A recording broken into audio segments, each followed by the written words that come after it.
ఈరోజు కాంగ్రెస్ నాయకులు సబ్జెక్టు లేని వాళ్ళు సొల్లు కబుర్లు ఎక్కువ చెప్తారని మీ అందరికీ తెలుసు. పర్ఫార్మెన్స్ వీక్ ఉంటే పబ్లిసిటీ పీక్ ఉంటుంది. ఈ రెండు బీఆర్ఎస్ కు కాంగ్రెస్ కు రెండు బాగా వర్తిస్తాయి. ఈ రోజు జిఎస్టీ సంస్కరణల వల్ల, సూపర్ జిఎస్టీ వల్ల, దసరా దీపావళి మోడీ గారు ఇచ్చినటువంటి గిఫ్ట్ వల్ల భారతదేశంలో 30 కోట్ల కుటుంబాలకు, పేద మధ్యతరగతి ఉన్నత కుటుంబాలకు కూడా ప్రతి ఇంటికి ఏదో విధంగా లాభం చేకూరింది. దాదాపు 5 లక్షల నుంచి 6 లక్షల కోట్ల లాభం ఈ యొక్క తెలంగాణ ప్రజలతో పాటు యావత్ భారతదేశ ప్రజలకు జరిగింది. ఇది వాస్తవం.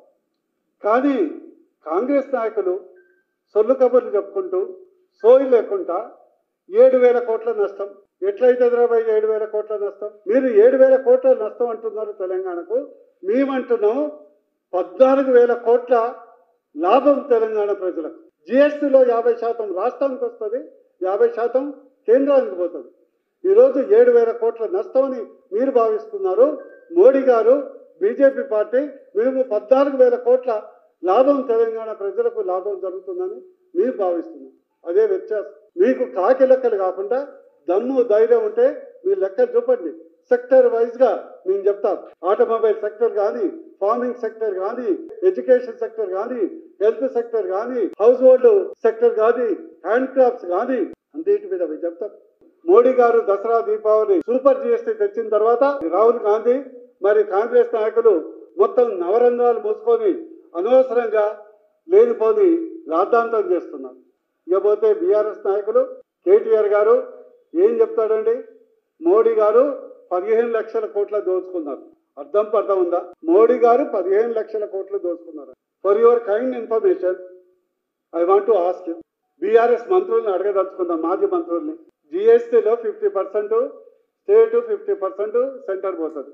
సరే, మీరేమన్నారు? మోడీ గారు 15 లక్షలు దోచుకున్నారు అంటే దాంట్లో 50% మీరు కూడా 15 లక్షలు కల్వకుంట్ల కుటుంబం దోచుకుందా? మోడీ గారు దోచుకొని ఏమన్నా ఫామ్ హౌస్ లో పెట్టుకున్నాడా? మోడీ గారు దోచుకొని ఏమన్నా రియల్ ఎస్టేట్ వ్యాపారం చేసిందా? మోడీ గారు దోచుకొని ఏమన్నా బినామీ ప్రాపర్టీలు కొన్నాడా? మోడీ గారు దోచుకొని ఏమన్నా దుబాయ్ లో, అమెరికాలో పెట్టుబడులు పెట్టిందా? మోడీ గారు దోచుకొని లేకుంటే ఫామ్ హౌస్లు కట్టుకున్నాడా?